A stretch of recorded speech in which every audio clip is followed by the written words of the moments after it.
rythme de génération, toujours avec monsieur Pascal Tessot dans les studios Funk Psych.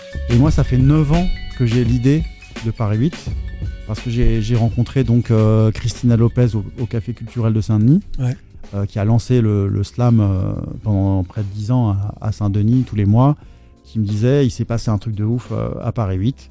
Ça rappait, il y avait des espèces de concerts, il y avait des radios, puis il y avait des gens hyper connus qui sont devenus des stars qui venaient tout le temps là, quoi. Et j'ai rencontré Christian Lemeunier, donc qui est un prof d'ethnologie qui filmait cette époque. Alors donc c'est de lui que tu as pu avoir toutes ces archives ? Voilà, donc il filmait lui en 89-93. Et comme je suis très curieux, je me suis dit j'aimerais bien voir ces images. Donc on a été au service audiovisuel de la fac. Et il y avait un carton abandonné sous une table, poussiéreux. Et je fouine, vraiment à l'abandon. Et je vois sur les tranches NTM, MC Solar, IAM, Passy, Mystère Amer, etc. etc. Et j'hallucine. Je me dis, mais qu'est-ce que c'est que ce délire ? Dans une fac, il y avait des mecs comme ça qui venaient. Je fais les copies. Et là, j'hallucine. Je vois les premiers concerts de ces mecs. Ils ont 15-17 ans. Et tu vois des scènes, c'est l'impression d'être dans une block party du Bronx, c'est le feu. Et j'hallucine, il y a des graffeurs de dingue, tous les grands graffeurs de l'époque passaient là-bas. Je me suis dit, là, il y a un truc à faire, personne n'est au courant, à part les activistes de la première heure de cette époque-là, personne n'est au courant qu'il s'est passé un truc de ouf dans cette fac. Quand Arte est OK pour partir sur cette aventure, je repars dans ce fameux service audiovisuel de la fac. Et je me dis, je vais prendre les autres cassettes. Et ils avaient tout jeté. 150 cassettes jetées à la benne. Tu vois, Pascal, on peut appeler ça un génocide quand même. Le mec, de te jeter autant de cassettes vidéo sans se poser des vraies questions. Dedans, on aurait pu voir des concerts d'NTM, le premier concert de Solar en Italie ou des choses comme ça. J'ai croisé l'autre fois Doudou Masta. Timide et sans complexe. Il me dit, mais j'étais à ce concert, etc. Est-ce que tu m'as mis et tout ? J'ai dit, j'ai pas trouvé les cassettes. Il était dégoûté.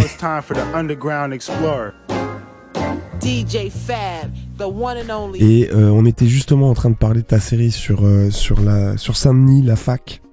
C'est en 10 épisodes. Comment t'as réussi à... La série, c'est particulier. Il va falloir que tu aies un fil rouge, un fil conducteur. Comment ça se passe, ça ? Comme t'as pas toutes les cassettes. Avec le peu que tu as. En fait, moi, je suis un gros kiffeur de séries.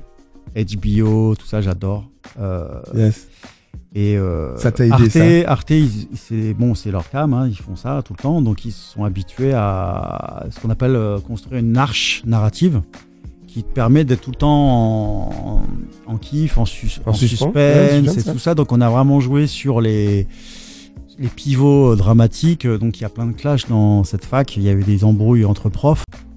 Donc on raconte un petit peu à l'intérieur de cette fac des luttes.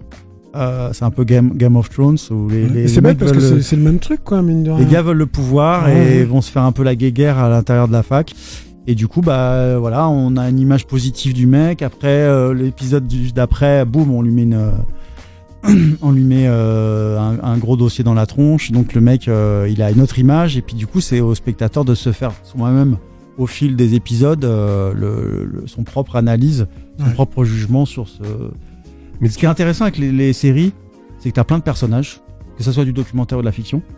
Donc là, il y en a une trentaine de personnages. Et que ça amène de la complexité.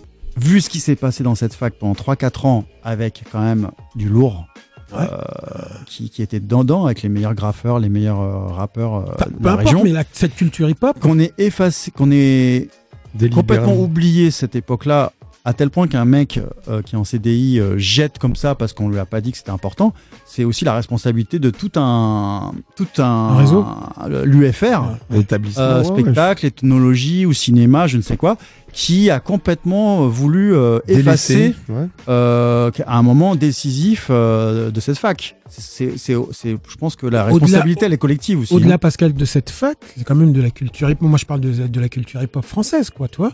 C'est la culture hip-hop française, c'est la seule culture en France qui a pu tenir jusqu'à maintenant, quoi.